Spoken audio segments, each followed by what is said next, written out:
Master GGRC presents 8 easy steps to build a crisis exercise. We live surrounded by risks. Some crises cannot be avoided, but we can overcome them. The practice of crisis exercises is one perfect example to improve crisis management and allow your organization to be more resilient.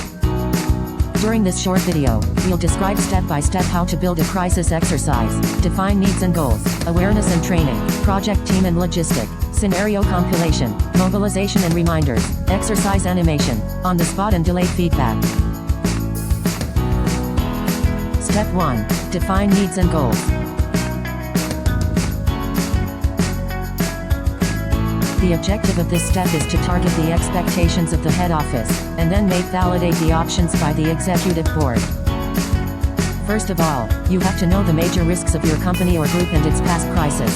Check the level of preparation of the group. If it's possible, you can also analyze last feedbacks. Define in common with the head office the objectives of this new exercise. Which type of exercise, which resources and which strategy.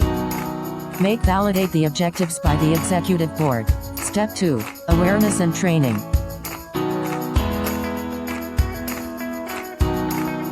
Prepare all the parties involved to crisis management. You can train salaries and suggest mini crisis exercises. It consists on raising awareness about the importance to get ready for the unpredictable and the devastating effects of a mismanagement. Stress management must also be discussed within work team. Then, think about checking documents like telephone directory or reflex sheets. Step 3. Set up the animation team and logistical preparation.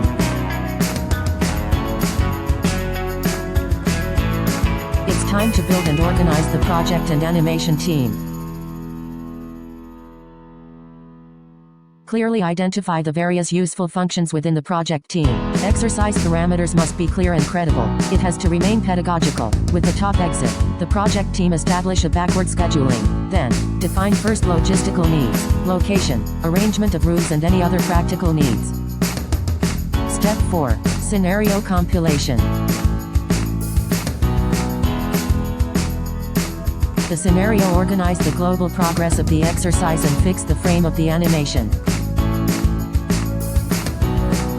First of all, the synopsis has to be presented and approved by the executive board.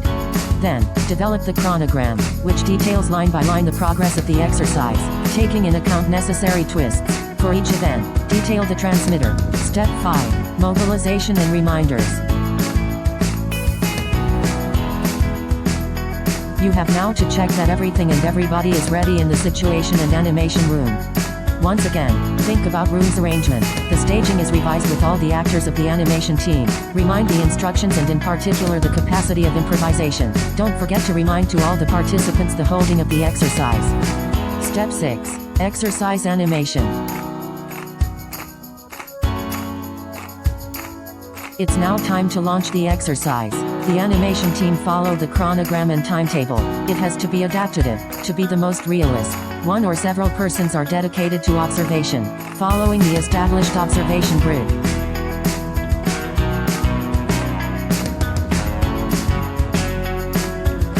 Step 7. On-the-spot feedback. A few minutes of hours after the exercise, all the participants, playing side and animation side join together. It consists on a relatively free debriefing, in which everybody is invited to share feeling about the exercise. Major decisions and actions are also incidents are highlighted and discussed. Observers express their report and some first tracks of improvement are emitted. Step 8. Delayed feedback.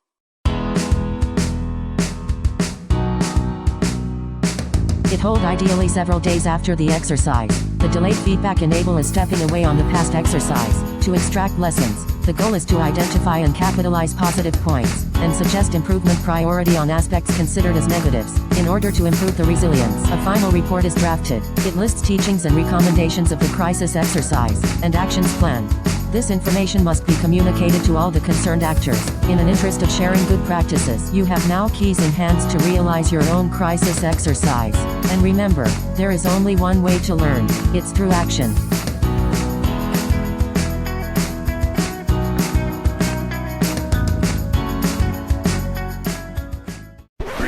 Creativity. it using Powtoon.